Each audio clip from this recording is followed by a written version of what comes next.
Bakit?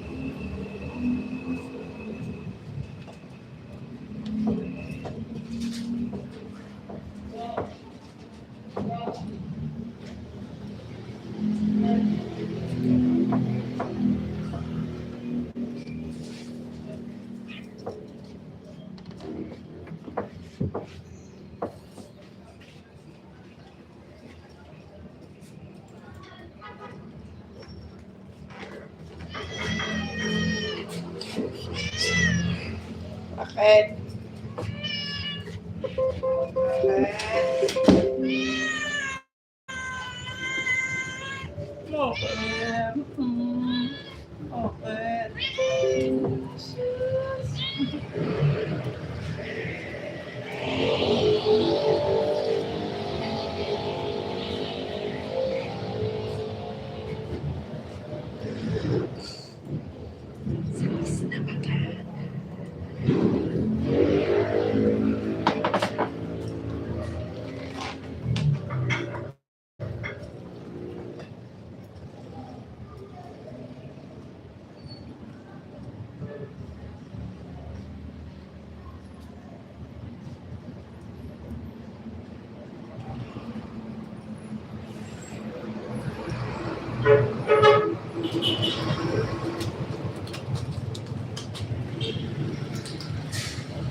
Ay, huwag mong sirahin yan.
Okay.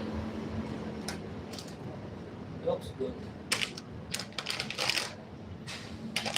Ayun. Hindi na malalaglag. Ito lahat gano'n. Display.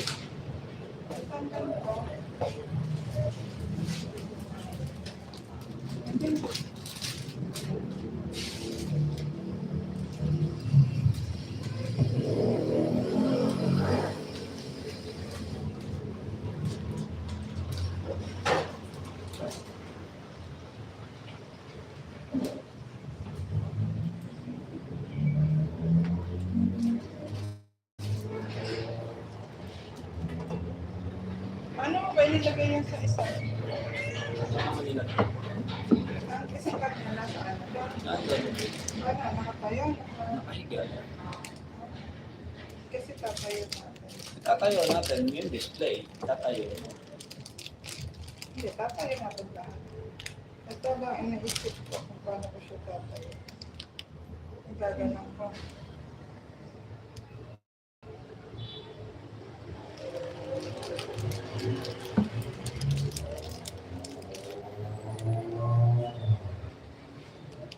Pwede ko rin siya lagyan ng gano'n. Hindi siguro. Para nakatayo, para kayo. Hindi, yung display mo lang nagyagan.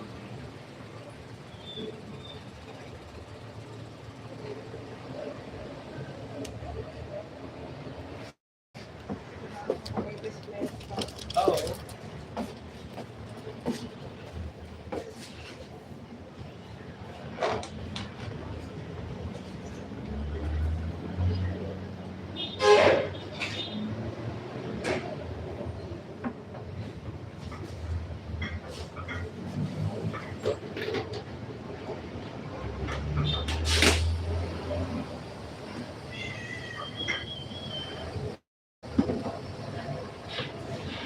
Alam mo naman.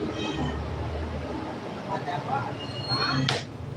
Alam mo, ma.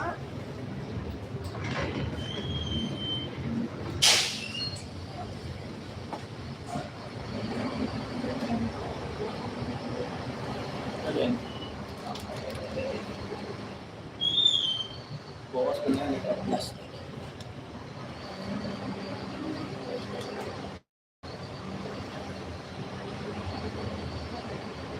Nice. Maganda.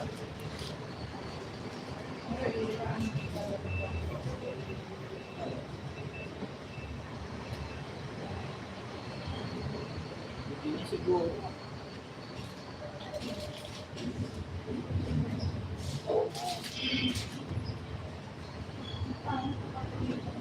Tanggalin mo.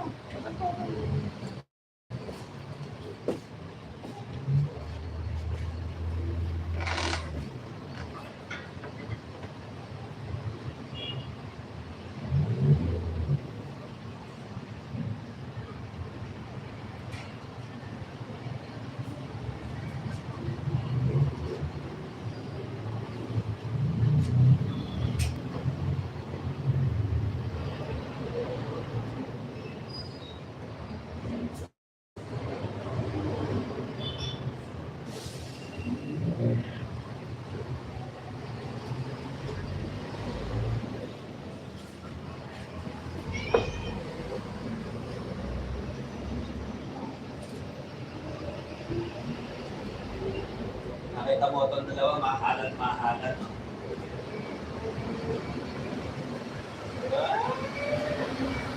Utot yung dalawa.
Tinatawag ka na naman yung uno. Every time na makikita ka, lagi na lang naiyan.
Kinakain yan.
The Hornets buzzing in Beantown last night. 29-point blowout win over the Celtics. The Hornets now have 7 road wins by 25 or more points this season, tied for the second most in a season in NBA history.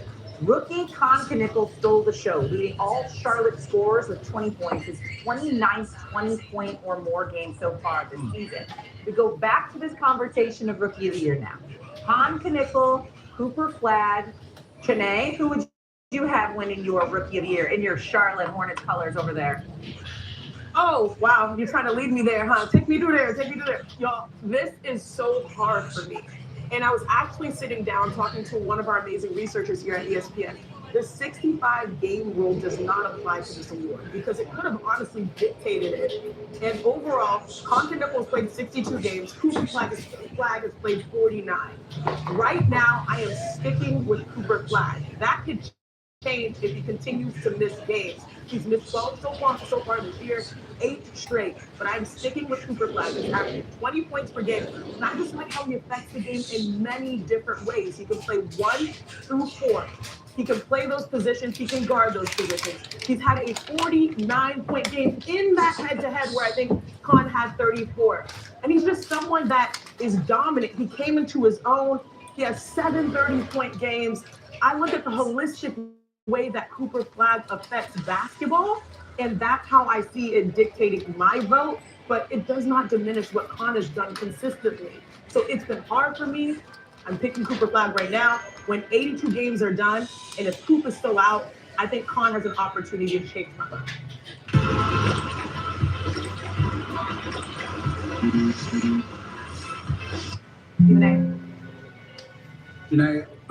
I get where you're coming from. I think Cooper Flag's a generational talent. I think he's going to be a superstar this year. The brother's special, no doubt about it. And he will be the most marketable because he's white and his last name is Flag. And you can put the American flag behind him. And they'll market him all over the damn place because he got a game that backs it up. I believe Cooper Flag is going to be, if not already considered, he will soon be considered the greatest white basketball player since Larry Bird. That's what I believe. That's how much I think of him. I think he's that special. And right now, I would still have to give the Rookie of the Year to Ktten. I can't believe what I'm seeing from this kid. I really do. This brother is a walking bucket. And listen, Giannis has already praised his basketball IQ. Draymond Green compared his shooting stroke to that of a Klay Thompson. And I like that analogy. I think he's right on point with that. And I'm looking at it, well, Cooper's special, it ain't his fault, but the Dallas Mavericks are 21-40, even though he's missed like the last 8 games due to his foot injury. He's been out since like February 10th. Ktten has helped the Charlotte Hornets be a game above 500. They've won like 6 straight. I'm looking at them right now. They're an NBA best 16-3 since January 22nd. This dude has only missed 1 game. He's the second leading scorer as a rookie to Cooper Flag. Cooper's at 20.4. He's at 19.2. He shoots better from the field, better from three-point range, better from the free throw line. That's who we're talking about here. And when you look at all of those things and you look at how it translates to winning for Charlotte, again, the losing in Dallas is not Cooper Flag's fault at all. But the winning that's occurring in Charlotte has a lot to do with Ktten. I mean, automatic. How many three-pointers has he hit this year already? 216 three-pointers made, 44% from three-point range, set an NBA rookie record for three-pointers made, even eclipsing that of Steph Curry, the Klay Thompsons of the world, the Ray Allens of the world, the Reggie Millers of the world. He's number 1. It's unbelievable. I got to give credit where credit is due. The way he looks and the way they're playing and how it has translated to winning with his numbers being superior in a few of these categories along the way, Ktten would be my pick. Hey, just before Jay goes, I want to just get one clarification. When you say Cooper Flag is the greatest white player, you mean American player, I'm assuming, right? Yes, American. Okay. Yeah, just wanted to make that clear. Okay. Yes, American. I agree with you on this one. Like I said, through this show that I didn't feel like there was a sizable gap between him and Brown. I thought that he was right there on his heels. The fact that he's going to shatter the rookie record for made threes and counting speaks volumes about the type of season. Also, Sinead, efficiency really matters when you shoot 43% from the three-point line at a very high clip. But to your point, I do want to say this, though. If the league has made it such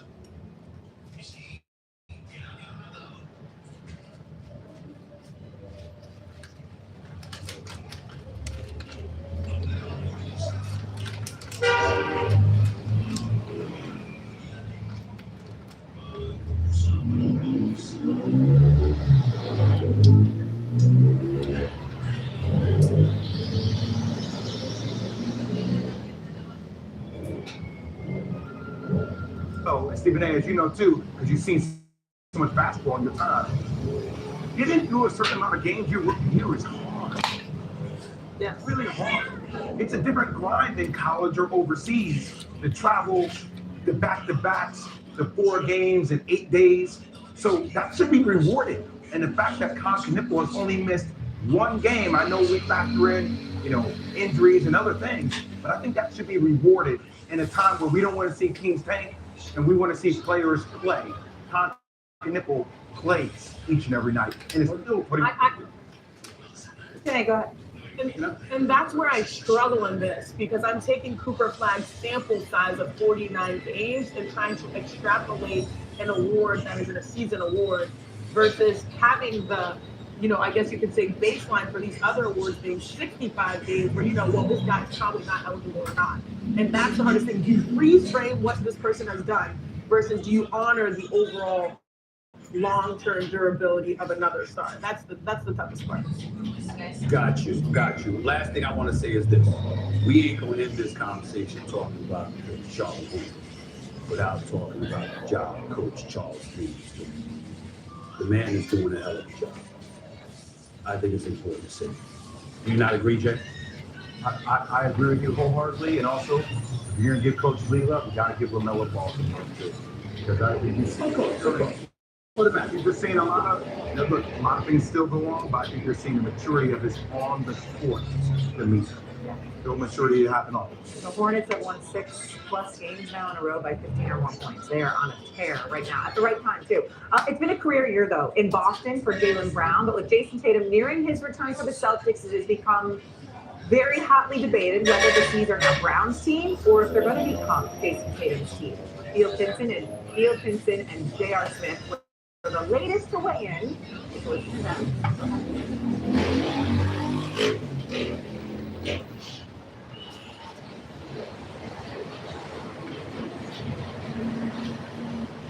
Go to NBA Today. We start our show with breaking news that could alter the championship landscape. The long-awaited return of Jason Tatum is upon us. Almost 300 days since tearing his Achilles tendon in the 2025 playoffs. Tatum is ready to return to the Celtics. And of course, no one better. Shams Charania is here with us now. What is the latest out of Boston? MJ, I'm told that Jason Tatum has been fully cleared to make his season debut and play this season, and that's going to come with all expectations on Friday at home at TD Garden against the Dallas Mavericks. And like you said, 10 months, less than 10 months after surgery for ruptured Achilles tendon, and I'm told Jason Tatum is ready to go. He's checked all the boxes medically, mentally, and the Celtics have not pressured him throughout the process. They wanted him to be in the driver's seat and lead exactly when he comes back, but he's been doing 5-on-5 scrimmages for the last month, finishing up. And now with 19 games left in the season, he is ready to make his Celtics season debut. A day that everyone has been waiting for, a game that will be right here on ESPN as well. What are the Celtics and the rest of the league watching as Tatum makes his return? MJ, everyone is closely paying attention to the dynamics at play here, because Jason Tatum is entering new grounds in this partnership and duo that he's had with Jaylen Brown. You think about what Jaylen Brown has done this season, singularly leading the Celtics into contention without a bona fide second star. And anyone that knows Jaylen Brown, he is as confident of a player and believes in himself as a player, a leader, and as an alpha. But anytime you add a second player back into the mix here, like Jason Tatum, this is a duo that's been super successful. 5 conference finals, 2 NBA finals, 1 championship together. This has the ability to catapult and vault this team into championship contention, but these are different relationships, the different dynamics that Jason Tatum is coming back into. They've gone from 2 stars to 1 star, doing it at a high level, now back to 2. How does that play out in these relationships? It's normal for any team to deal with, but there are different grounds, uncharted territory here for Jason Tatum. Yeah, Tatum said it late summer. I do want to play again. As promised, he will be coming back. All right, Tom, thank you so much.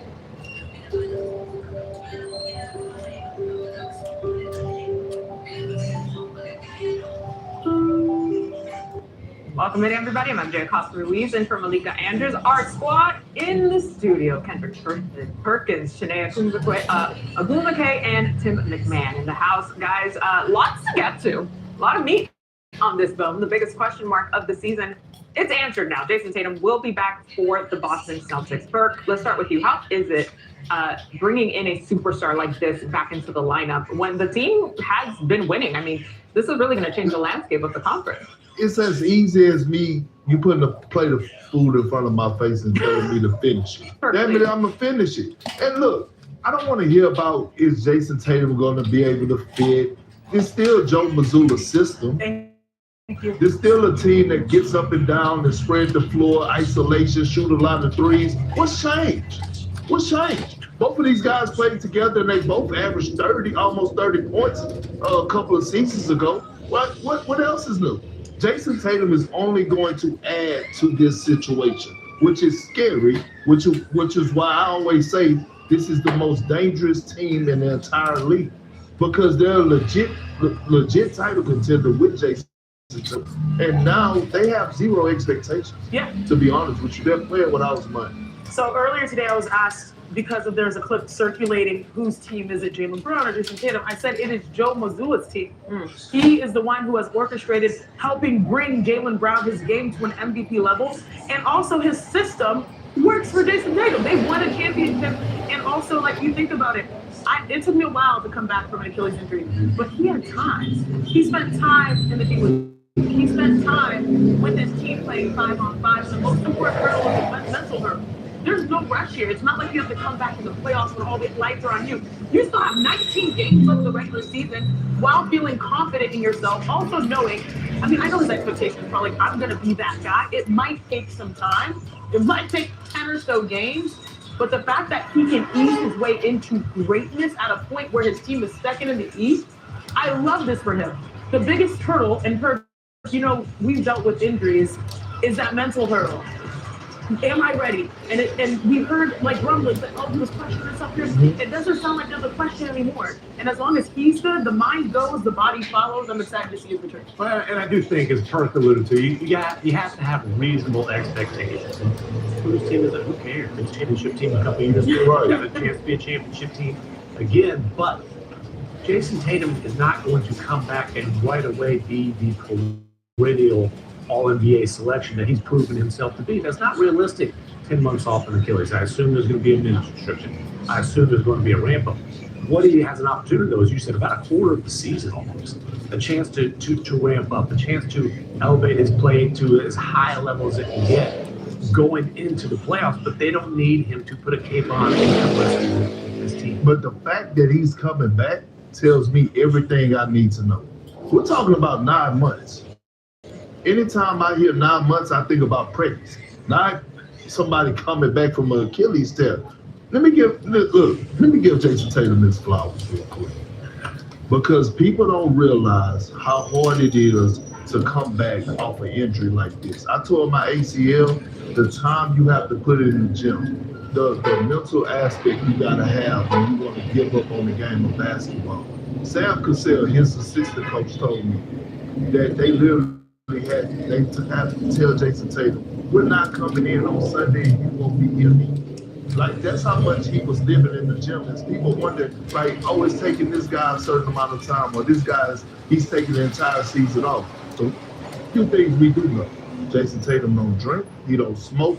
All that is part of the process of recovery and healing quickly. Let's dive into it because we know what that path is. You get injured and then your rehab starts after your surgery. You are immobilized for 2 months. You can't go to the bathroom by yourself. You can't shower by yourself. You're dependent on this process because I went through the same thing with an Achilles.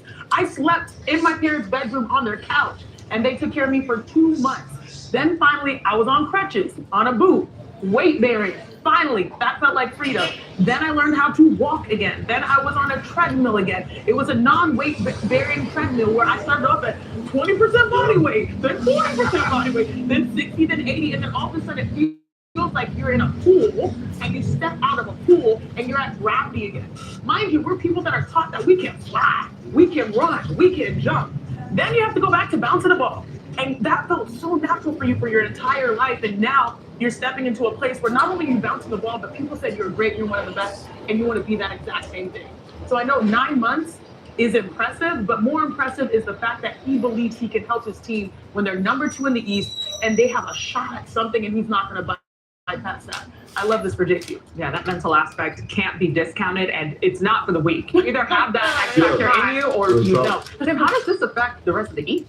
I mean, listen, the Celtics already established themselves as a legit contender, which who didn't think it was going to be a gap year for Boston? Joe Mazzola did. Right. If you weren't employed by that team, you basically thought it was going to be a gap year. They proved that wrong. And so this already is a team that put themselves in a position to be taken seriously. And now you're adding back a guy who's proven he can be a major part of the championship. So I think the Celtics are the right to think. The Pistons, the Celtics, the Cavs, Knicks. One of those 4 teams. I wanna give this a 10-game appetizer. Look at that person. I mean, and I'm not. But look, I'm not mad at that, right? If anybody have the Celtics as the favorite, I'm not mad at you. You get no argument from me. They have the most championship experience out of anybody in the Eastern Conference. Correct. The only. Right. So I love, great point, Tim. But what I'm saying is, and you're talking about adding back your all NBA player, right? I believe it's going to take 10 to 15 games before we actually see Jason Tatum of the old, right? But hey, he might surprise us. He might come out in his debut and have a cool, solid 15 to 18 points. But I'm not mad at it. Look, I need to see 10 games, but I might switch up here in 10 games and say Celtics Or less. or less has leapfrogged the Detroit Pistons. My final question for you guys, Tim and Perk. I still don't put championship expectations on the squad because what they're navigating is very difficult. Adding a piece of this late in the season, also a piece that's trying to work its way back. We all thought that they could surprise some teams. I'm not saying that we agree with the favorites there, but like you said, they're probably the most dangerous because you don't know what to expect. You can get that caliber or you can get something else. Yeah, the sleepy one, but they've not been sleepy at all. Why? That's been the season. So far for them. On the court last night. Let's check out our victory. Ang Monday, nagiging manhit day. Tuesday, tusok-tusok day. Wednesday, nerve pain day. Pabalik-balik na lang. Try Neurobill. It's 4 times B12 versus a generic brand. It helps repair nerve damage from the source so symptoms don't bother you again. Neurobill.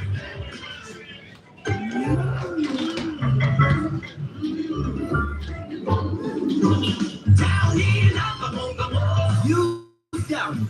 Magdagdag perfume. Sampay fresh kung bahay.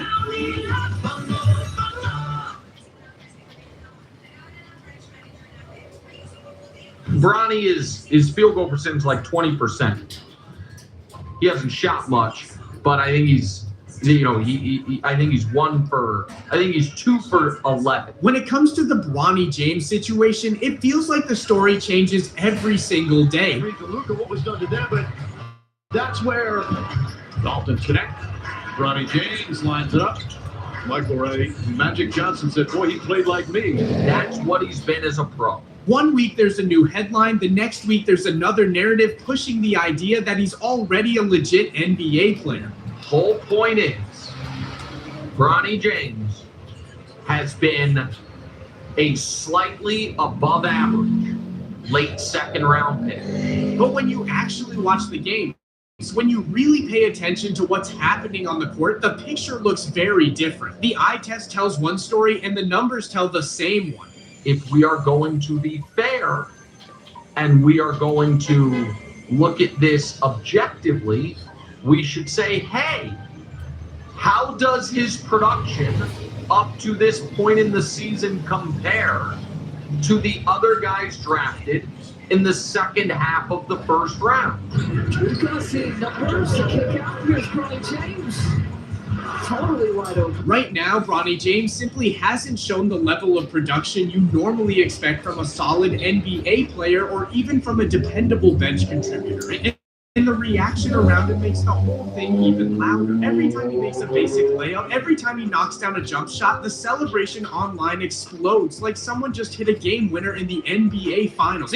So if you go picks 45 through, I think there were only 58 in that draft, oddly, instead of 60.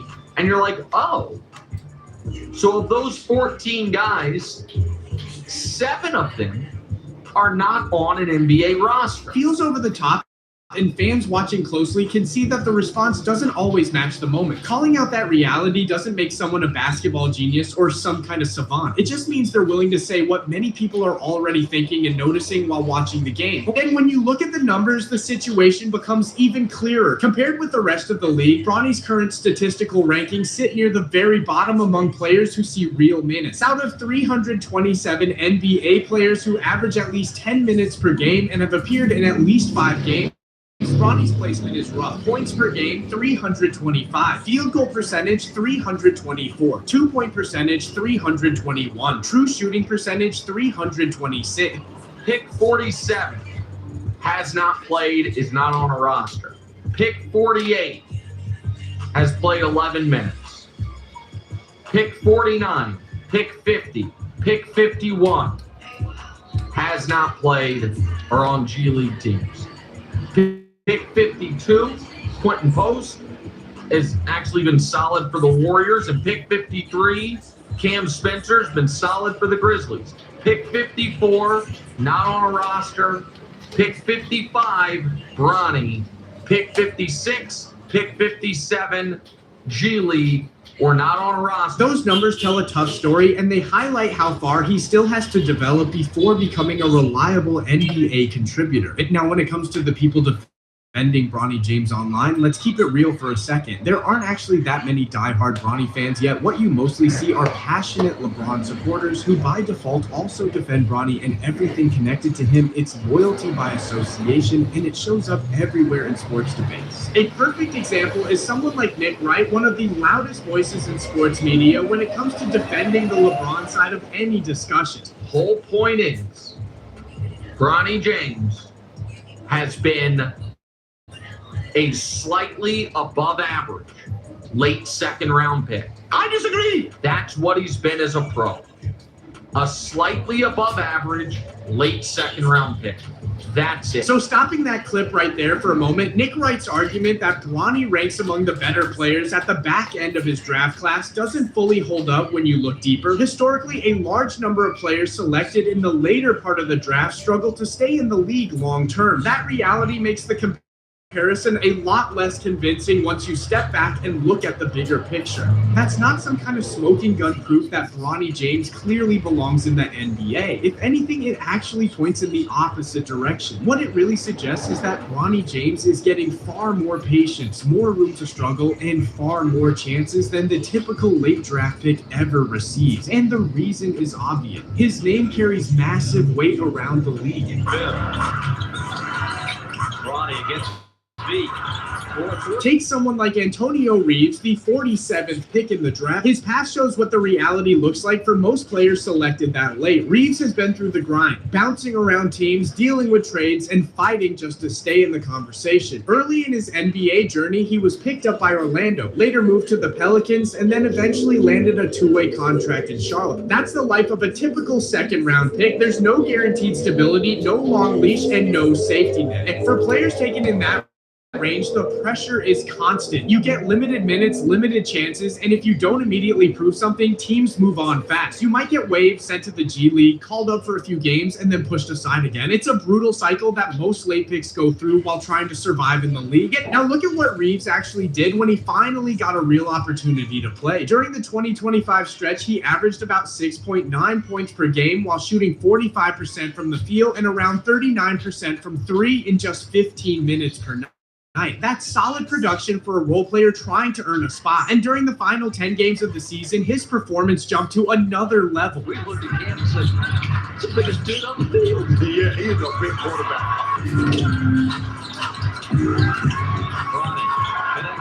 In that stretch, Reeves averaged 15 points per game while shooting 47% overall and over 40% from three-point range. He knocked down 25 total threes during that span and showed real offensive confidence.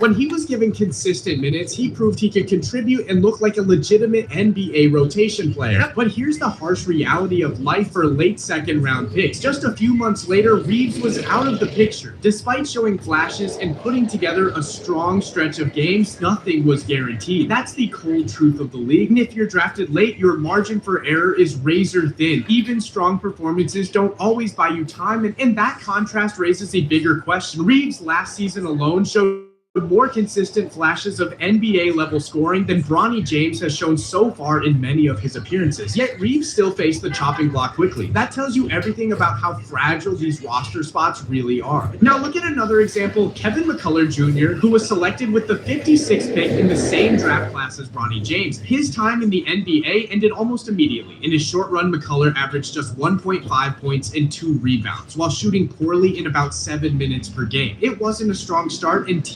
teams moved on quickly. But here's the key difference. Kevin McCullough Jr. was given only 4 games before his opportunity disappeared. 4 games, and that was it. Meanwhile, Bronny James has already appeared in 36 games so far. That's 9 times the opportunity McCullough received to prove himself at the NBA level. And that difference shows just how dramatically the circumstances can change depending on who you are and what name is on the back of the jersey. For the vast majority of those late second-round picks who are no longer in the NBA, that's not really an indictment on them. The league is brutal and roster spots disappear fast. But when you look at the comparisons being made around Bronny James, especially the ones brought up by Nick Wright, the argument starts to fall apart pretty quickly. Because what's happening here is that Bronny isn't even being compared to solid draft picks. He's being compared to the back half of an already weak draft class. Look at picks 45 through 58 in that draft. Out of those selections, only 13 players even managed to appear in an NBA game. That alone shows how thin the talent pool is in that range of the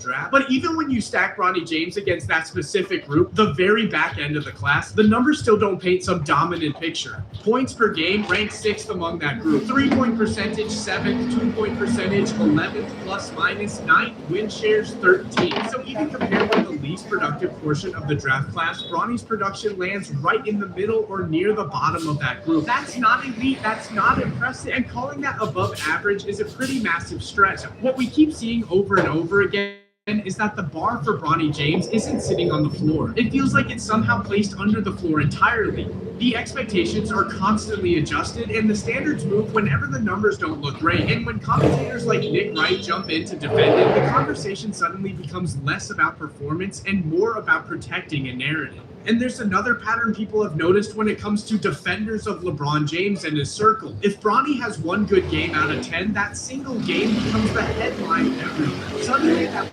one performance is treated like proof that everything is working. Meanwhile, the other 9 rough games quietly disappear from the conversation. Just look at the shot totals. 1 for 2, 1 for 4, 1 for 3. Then suddenly a 4 for 6 shooting night appears. And everyone celebrates like it's a breakout moment. Then right back to 0 for 4 the next game. But for Bronny supporters, that 1 4 for 6 night becomes the only thing that matters. That's the moment that gets replayed, clipped, and pushed across social media. At some point, even the biggest Bronny supporters have to be honest about the situation. The biggest reason he entered the NBA spotlight so quickly is because of his father's legendary career. Now, could Bronny still develop into a solid player over time? That's always possible. But so far, across 2 seasons, the sample size mostly shows a couple of solid performances. And many of those came during games that were already decided. Maybe 10 games, maybe 15. If the window is tiny, maybe 10 games, maybe 15. If the performance isn't there quickly, teams move on. Sometimes players might get 20 or 25 games if the team is patient, but that's already considered generous. And if a player struggles during that short window, the league moves fast. The roster spot disappears, the opportunity closes, and suddenly the next chapter of their career might be overseas, Europe, Greece, or another international league where players continue their professional journey. If you enjoyed this breakdown and want more NBA deep dives like this, make sure to like the video and subscribe to the channel. There's always another story around the corner, and the next debate might be even bigger. Thanks for watching, and I'll see you on the next one.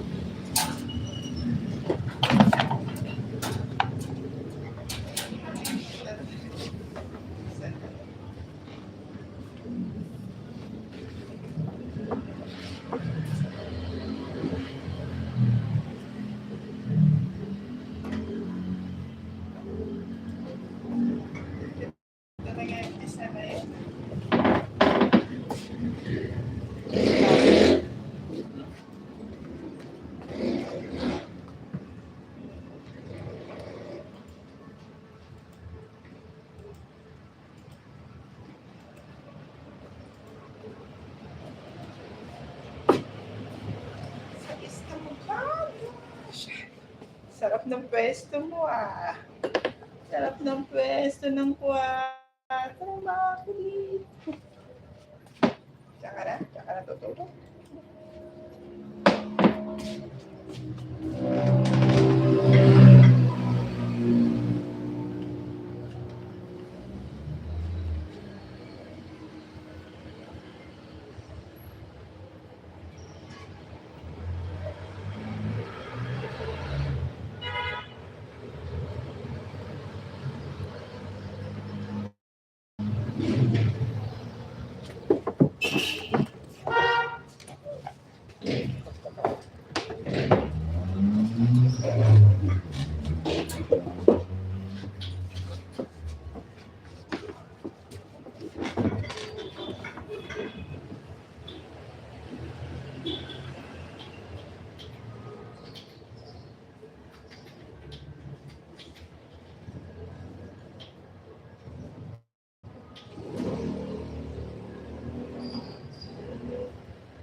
Ano ka?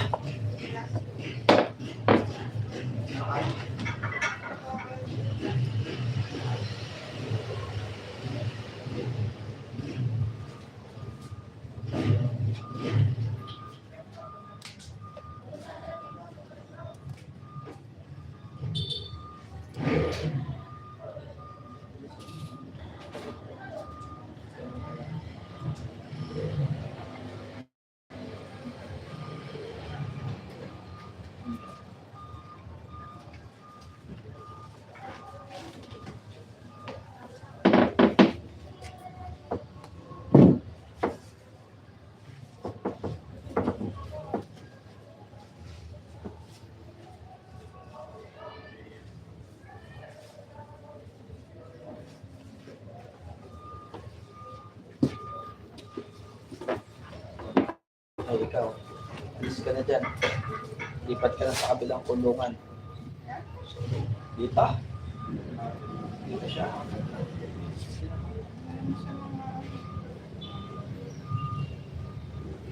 Oo, dito ka daw.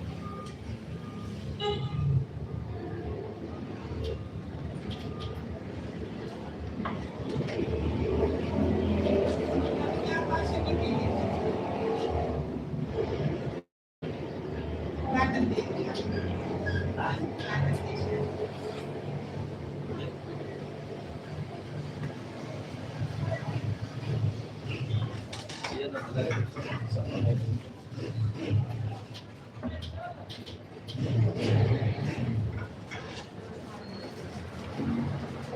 Mahala yung suot.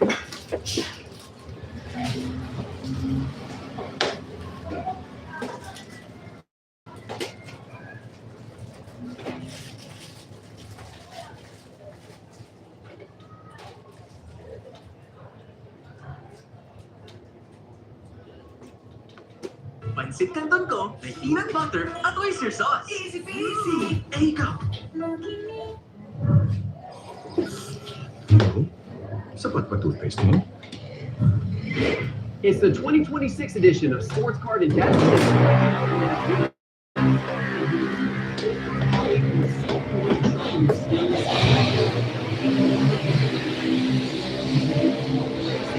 Become a successful sports card investor and collector.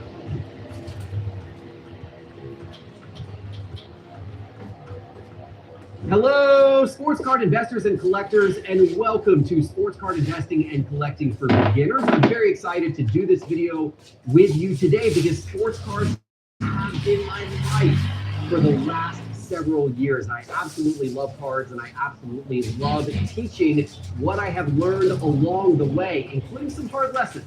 And I'm going to be giving some of that to you today to get you started on your own journey. If you don't know me, my name is Jeff Wilson. I'm the founder of this YouTube channel, Sports Card Investor, also the founder of Market Movers, which we'll talk about later in the video. It is an app that helps you track your price cards, track your collection, and also the founder of Cards HQ, this big card shop behind me here in Atlanta, Georgia, and hopefully more locations of this card shop opening across the nation soon. And between Cards HQ and myself personally, I have bought and sold more than $100 million in sports cards over the last several years. So I've got a lot of experience, not all good experience, some bad experience, a lot of great lessons to share your way, which we're going to be doing today. We're going to be covering the best sets, the best products, the brands, the manufacturers, how to buy and sell cards, how to find good deals, how to grade cards, the best cards for investment opportunities, and so much more. So let's jump in. The first thing I want to talk about today are the eras of sports cards. We're going to start with a little history lesson because it sets an important foundation for you investing or collecting in sports cards. Most of the video we're going to talk about today will be around ultra-modern cards. Ultra-modern is considered the era from 2017 through present. And most of the video is going to focus on that because chances are, if you're newer getting into sports cards, most of the cards you're seeing buying, selling, most of those are likely from the ultra-modern era. In fact, they're probably from the last year or two. When you come into a card shop like Cards HQ, a lot of the cards you're going to see on display, and most of the boxes that you might buy to open, they're probably all recent releases, meaning those releases are from the last several months. So all of those cards are going to be from this ultra-modern era. But before we start talking about cards in the present, let's go back to the past and let's talk about vintage cards. Vintage covers all cards that were manufactured prior to 1980. And in fact, vintage goes all the way back to the pre-war era, where you'll find, for example, the 1909 T206 Hannes Wagner card, considered by many to be the holy grail of trading cards because of its very limited production run. And when that card sells, it's always. But there's a lot of famous vintage cards from that early to mid-1900s era, including the 1933 Gaudy Babe Ruth cards. There were 4 of those in that set. And the 1948 Leaf Jackie Robinson rookie card. A lot of collectors love that card as well.